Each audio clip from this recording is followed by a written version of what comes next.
నమస్తే రమగారు. నమస్తే జయ. రమగారు, భాగవతంలోని కథలు చెప్పుకుంటా ఉన్నాం. అందులో భాగంగా ఒక కథ చెప్పండి అండి. గరుత్మంతుడి సంగతి చెప్పుకుందాం. ఆయన కథ బాగుంటుంది. కశ్యప ప్రజాపతికి చాలా మంది భార్యలు. ప్రజాపతి అంటే ఇలా ప్రజలని, జనాన్ని పెంచటం అన్నమాట. అన్ని జాతుల వారు ఆయనకే జన్మించారు. దేవతలు, దానవులు, ఇట్లా దైత్యులు, దితిగర్భాన్ని దైత్యులు జన్మించారు.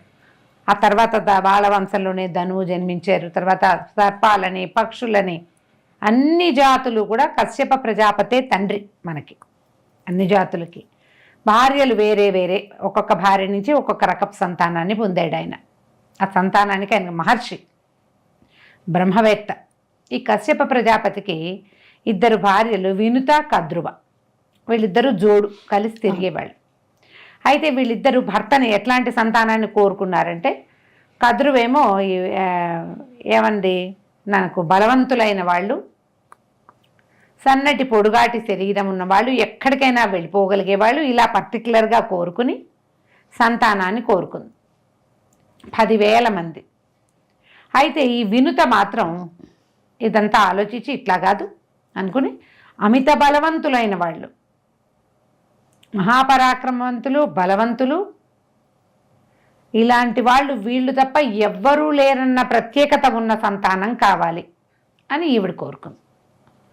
ఆవిడికి గుడ్లే పుట్టుంటే ఈవిడికి 2 అండాలే జన్మించాయి. ఇద్దరికి కశ్యప ప్రజాపతి వల్ల. ఈ కద్రువకి, ఆమెకి కలిగినటువంటి అండాల నుంచి 10,000 సర్పాలు బయటకు వచ్చాయి. సర్పజాతికి తల్లి ఆవిడ కద్రువ. అందులో వాసుకి, తక్షకుడు, మన ఆదిశేషుడు, అందరూ కూడా కర్కోటక జాతి బోళ్ళంతమంది ఉన్నారు. ఐరావతుడు అలాంటి పేర్లు ఉన్నవాళ్ళు. వాళ్ళందరూ కూడా ఆమె యొక్క సంతానం కద్రువకి.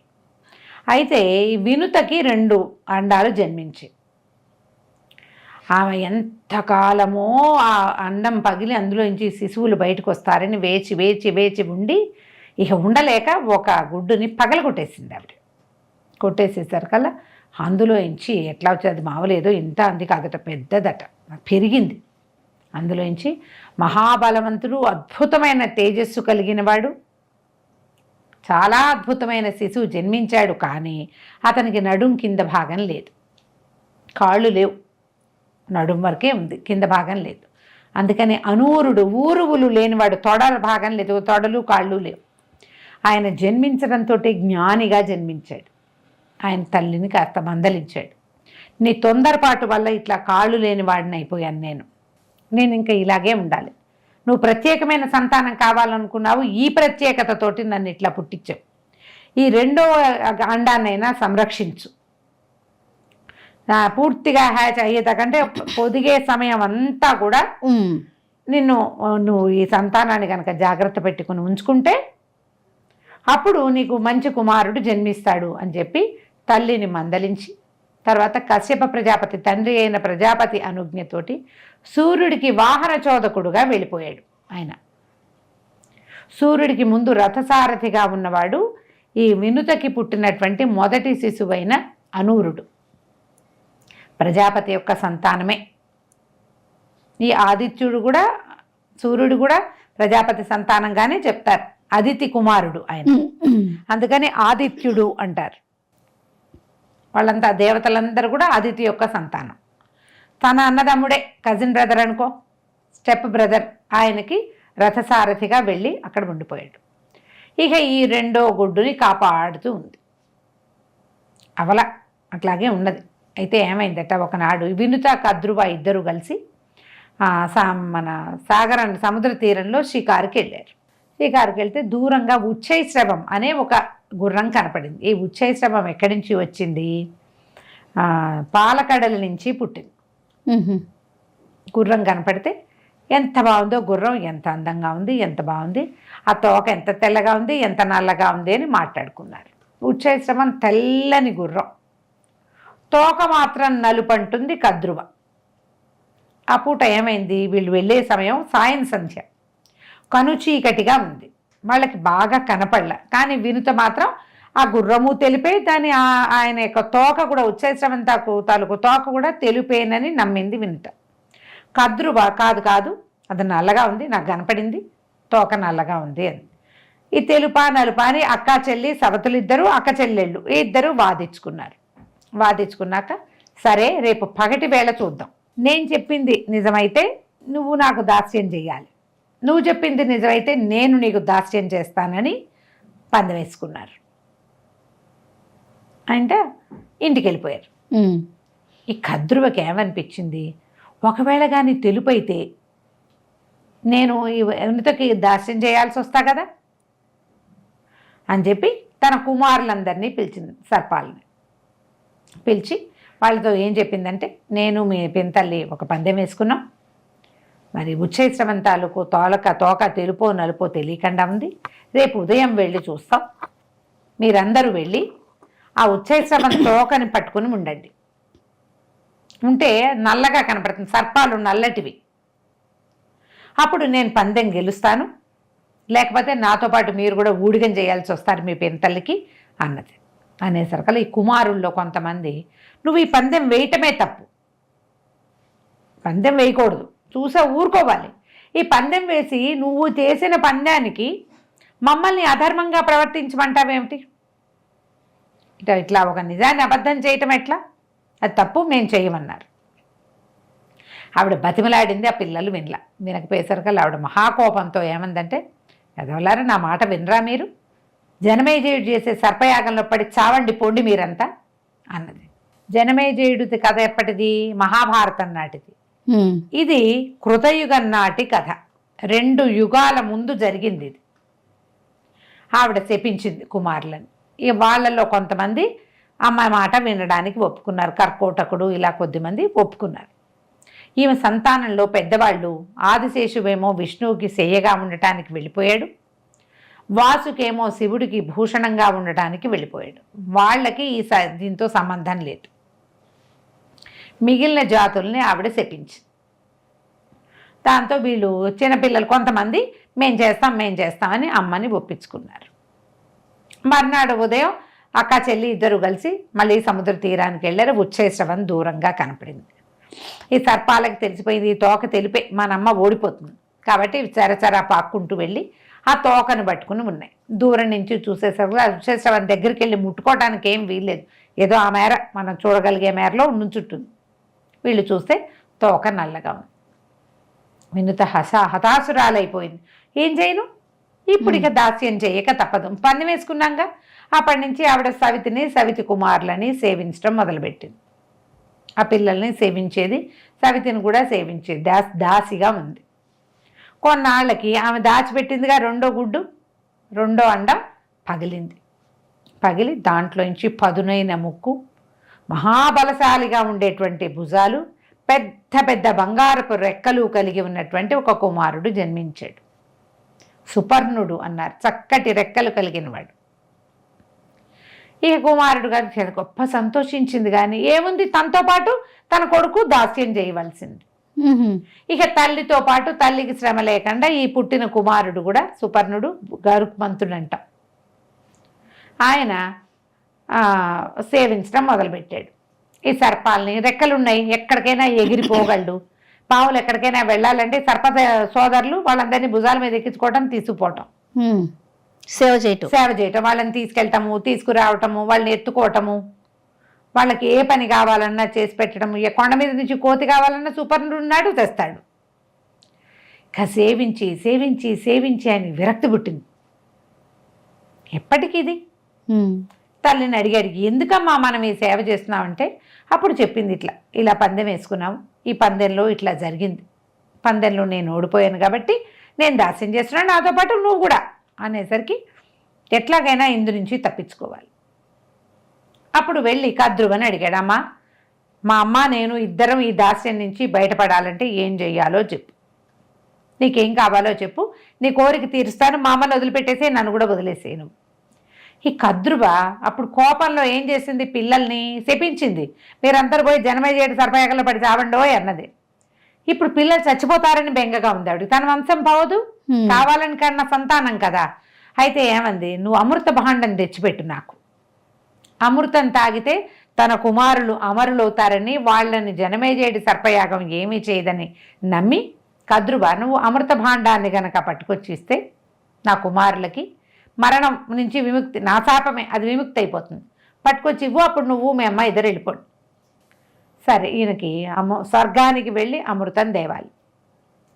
అప్పుడు ఏం చేశాడు, సరేనని స్వర్గానికి వెళ్లే ముందు తన తండ్రి అయిన కశ్యప ప్రజాపతిని కలుసుకోవడానికి వెళ్ళాడు. ఆయన అన్నాడు, నువ్వు దేవతల దగ్గర నుంచి ఇంత పని చేయాలంటే చాలా యుద్ధం చేయాలి, నీకు బలం కావాలి, నువ్వు దాస్యంతో మెత్తబడి ఉన్నావు అని చెప్పి కింద చూపించాడట. సముద్రంలో పెద్దవి ఒక గజకచ్చపాలనే ఒక ఏనుగు ఒక తాబేలు ఎప్పుడు కొట్టుకుంటాయి, పూర్వజన్మలో అన్నదమ్ములటవి. ఈ గజకచ్చపాలు రెండింటిని భక్షించు, తినేసేయి, అప్పుడు నీకు బలం వస్తుంది, అప్పుడు నువ్వు దేవతల్ని చేస్తావు అనేసరికి సరేనని బయలుదేరాడు. వెళ్తే ఏమైంది, అక్కడ ఒక పెద్ద వృక్షం మీద ఈ గజకచ్చపాలుని పట్టుకుని ఒక చెట్టు మీద వాలేడట. వాళ్తే ఆ చెట్టు కింద, చెట్టుకి వాలకిల్యాదులు అని చెప్పబడేటువంటి ఋషులు తల్లకిందులుగా వేళ్లాడుతూ తపస్సు చేసుకుంటుంటే వాళ్ళు పడిపోబోయారు. తండ్రి వాళ్ళని రక్షించాలని చెప్తే వాళ్ళని జాగ్రత్తగా సేఫ్ ప్లేస్లో దింపి ఈ గజకచ్చపాలు రెండింటినీ భక్షించి మహాబలశాలిగా అయ్యాడట ఆయన. వాలకిల్యాదులు నువ్వు అభీష్ట సిద్ధిరస్తు అని ఈయనకి గరుత్మంతుడికి దీవించారు. ఆ దీవెనతోటి ఈయన ఏం చేశాడు, స్వర్గం మీదకి వెళ్ళాడు అమృతం కోసం. అమృత భాండాన్ని రక్షించే వాళ్ళు దేవతలు ఉన్నారు, యక్షులు ఉన్నారు, ఎవరెవరో రక్షిస్తారు. వాళ్ళ వల్ల కాల ఈయన్ని పట్టుకోవటం, ఈయన చేయలేకపోయారు వాళ్ళు. అంత బలవంతుడు, మహాబలవంతుడు. ఆ అమృత భాండాన్ని పట్టుకొస్తుంటే ఇంద్రుడు వజ్రాయుధం విసిరితే ఈయన రెక్కల్లోంచి ఒక ఈక రాలి పడిందట వజ్రాయుధానికి. అప్పుడు ఆయన బతిమలాడుకున్నాడు బ్రహ్మదేవుడు ఆజ్ఞతోటి, కశ్యప ప్రజాపతి ఆజ్ఞతోటి, ఇట్లా అమృత భాండం అందరికీ ఇవ్వడానికి కాదు, పైగా ఇది జరగాల్సిందే, సర్పయాగం జరిగి తీరుతుంది, నాగులు మరణించి తీరుతారు, లేకపోతే వాళ్ళతోటే ప్రపంచమంతా నిండిపోతుంది, ఇది విధి రాసిన రాత, దాన్ని మార్చకూడదు అంటే ఈయన అన్నాడు, నేనేం చేయను, మా అమ్మ దాస్యం నా దాస్య విముక్తి కావాలంటే ఆమెకు అమృత భాండం ఇవ్వక తప్పదు, ఏదో చెయ్యి, మీరు వేరే రకంగా చెప్పమన్నాడు. ఈయన ఏమన్నాడు ఇంద్రుడు, సరే నువ్వు అమృత భాండం పట్టుకెళ్ళి ఎక్కడైనా పెట్టి ఆమెకు అప్పచెప్పు, నీ మీ తల్లిని తీసుకుని వెళ్ళిపో, అమృత భాండాన్ని నేను తెచ్చేసుకుంటాను అన్నాడు. కర్ర విరకుండా పాము చావకుండా. సరే, అమృత భాండాన్ని కిందకి భూలోకంలోకి, అదే పాతాళ లోకంలోకి తీసుకొచ్చాడు. తన తల్లి పినతల్లి సంతానము అందరూ ఉన్న చోటకి తీసుకొచ్చాక సరే ఇదిగోనమ్మా అమృత భాండం అంటే ఆవిడ సంతోషంగా, కుమారులందరినీ సేవించండి నాయన, అప్పుడు మీకు శాపం నుంచి విముక్తి వచ్చేస్తుంది అని చెప్పేసరికల్లా సరే అమృత భాండాన్ని కింద ఎక్కడ పెడతారు, ఒక దర్భాసనం వేస్తే దర్భాల మీద పెట్టాడు. పెట్టిన మరుక్షణం తల్లిని తీసుకుని మేము దాస్య విముక్తి అయిపోయింది కదా అని తల్లిని తీసుకుని ఎగిరి వెళ్ళిపోయాడు, తండ్రి ఆశ్రమానికి వెళ్ళిపోయాడు. ఈ దర్భాల మీద పెట్టేసరికల్లా ఏమైంది, నాగులందరూ ఇప్పుడు దీనివల్ల తమ జీవితం ఉద్ధరించబడుతుంది, అమరులైపోతారు, స్నానం చేసి వద్దామని స్నానానికి వెళ్ళారు. మొత్తం అందరూ వెళ్ళిపోయారు. వాళ్ళు స్నానం చేసి వచ్చే లోపల గరుత్మంతుడు వెళ్ళిపోగానే ఇంద్రుడు వచ్చి అమృత భాండాన్ని పట్టుకెళ్ళిపోయాడు. నాగులందరూ వెనక్కి తిరిగి వచ్చారు, అమృత భాండం లేదు. ఏదైనా ఈ పెట్టినప్పుడో లేపినప్పుడో పైకి తీసుకుపోయినప్పుడో కొన్ని చుక్కలైనా పడకపోయి ఉంటాయా అని దర్భల్ని నాకేరట అందరూ నాలుకలతోటి. దర్భ మహాపదనుగా ఉంటుంది. కుశాగ్ర బుద్ధి పదం విన్నావా ఎప్పుడైనా? ఈ కుశాగ్ర బుద్ధి అంటే కుశ అంటే దర్భ తాలూకు కొస మహాపదనుగా ఉంటుంది, సూది కంటే ఎక్కువగా గుచ్చుకుపోతుంది, అంచులు పదునుగా ఉంటాయి. ఈ నాలుగుతోటి నాకేసరికల్లా నాలుకలు చీరిపోయినాయట, సర్పాలన్నిటికీ సగమైపోయినాయి, పోల చీరిపోయింది. అందుకని ఈ సర్పాలని ద్విజిహ్వులు అంటారు, రెండు నాలుకలు కలిగిన వాళ్ళు. ఒక నాలుకే ఇట్లా సగానికి తీగ ఉంటుంది, మంచి పాము ఇట్లా నాలుగు ఇలా వస్తుంది ముందు, రెండు తీగల్లాగా ఉంటుంది అది. కానీ వీళ్ళకి ఇది దొరకల. ఈ తల్లి దాస్య విముక్తి నుంచి వెళ్ళిపోయిన తర్వాత కశ్యప ప్రజాపతి ఆజ్ఞతోటి గరుత్మంతుడు ఎంతో తపస్సు చేసి విష్ణువుకి వాహనంగా మారాడు. ఆయనకి వాహనం కావాలి, ఇంత మహాస్వరూపాన్ని మోయటానికి సరిపడా బలం కావాలి కాబట్టి తపస్సు చేసి భగవంతుని సాన్నిధ్యాన్ని పొందాడు. ఎట్లా అంటే నిత్య సూరిగణాలు అని చెప్తారు. నిత్య సూరిగణాలు అంటే నిరంతరాయంగా భగవత్ సేవలో ఉంటారు. అనంత గరుడ విశ్వక్సేనులు ముగ్గురు. అనంతుడు అంటే ఆదిశేషుడు భగవంతుడు ఆయన మీదే పడు. అవును అవును. గరుడు ఆయన వాహనం సన్నిధిలోనే ఉంటాడు. విశ్వక్సేనుడు ఆయన యొక్క సేనాధిపతి. వీళ్ళు ముగ్గురు ఎప్పుడు స్వామివారితో పాటే ఉంటారట. అట్లా ఉండే అవకాశాన్ని పొందాడు గరుత్మంతుడు. కశ్యప ప్రజాపతి కుమారుడే. ఇప్పుడు దేవతలకి వీళ్ళంతా కజిన్సే. వీళ్ళలో ఏ ఒక్కళ్ళు వేరే వేరే వాళ్ళు కాదు, అందరికీ తండ్రి ఒకడే. స్త్రీలు తల్లులు మారారనమాట. మారటం వల్ల అన్నదమ్ముల వాళ్ళే కానీ వీళ్ళు ఒకళ్ళనొకళ్ళు సేవించుకున్నారు ఈ రకంగా. మనం ఈ గరుడాళ్ళవారు గాథ చూడు, మనం దేవాలయాల్లో గరుడ ధ్వజం వేసే స్వామివారి ఉత్సవాలు మొదలు పెడతాం. గరుడు ఉంటేనే స్వామివారు ఉన్నట్టు. గరుడ పతాకమే ఆయనది. అవును అవును. దేవాలయాల్లో విష్ణువాలయాల్లో ఎదురుకుండా ముకుళించిన హస్తాలతోటి గరుడాళ్ళవారు కనపడతాడు మనకి. ఆయన కూడా గరుడ ఆళ్వారు. ఆళ్వార్లు అంటే మనం సేవగా గణం చెప్పుకుంటాం కదా, పన్నిద్దర ఆళ్వార్లు ఉన్నారు కదా, వాళ్ళతో పాటు గరుడుని కూడా ఆళ్వార్ గణంలోనే చెప్తారు. స్వామిని అంతా వదిలిపెట్టకుండా ఉంటాడనమాట. ఈయన చెప్పి ఈయన తాలూకు కథలు, కొన్ని చోట్ల గరుడ గర్భభంగము అలాంటి కథలు కూడా కొన్ని పురాణాల్లో మనకు కనపడతాయి. కానీ ఎక్కడ విష్ణుమూర్తి ఉంటే అక్కడ ఆయన ఉంటాడు అని కథ కంచికి మనం ఇంటికి. నమస్తే రమ్య గారు. నమస్తే. And for more videos, Please subscribe to iDream. Please subscribe to iDream. Please subscribe iDream. And please subscribe to iDream. For more videos, subscribe to iDream. please like, share, and subscribe to the channel. Congratulations, iDream. Subscribe to iDream. Subscribe to iDream.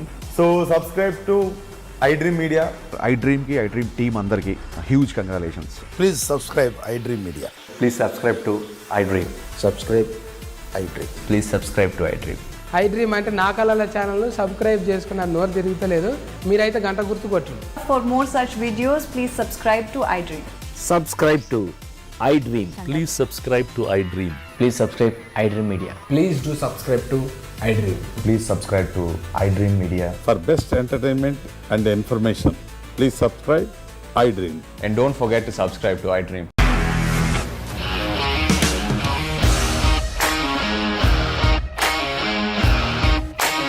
ఇండస్ట్రీలో commitment issues వస్తే నీకు కూడా వచ్చినట్టు. Morning తీసుకెళ్ళాలంటే కొట్టి పడేసాడు.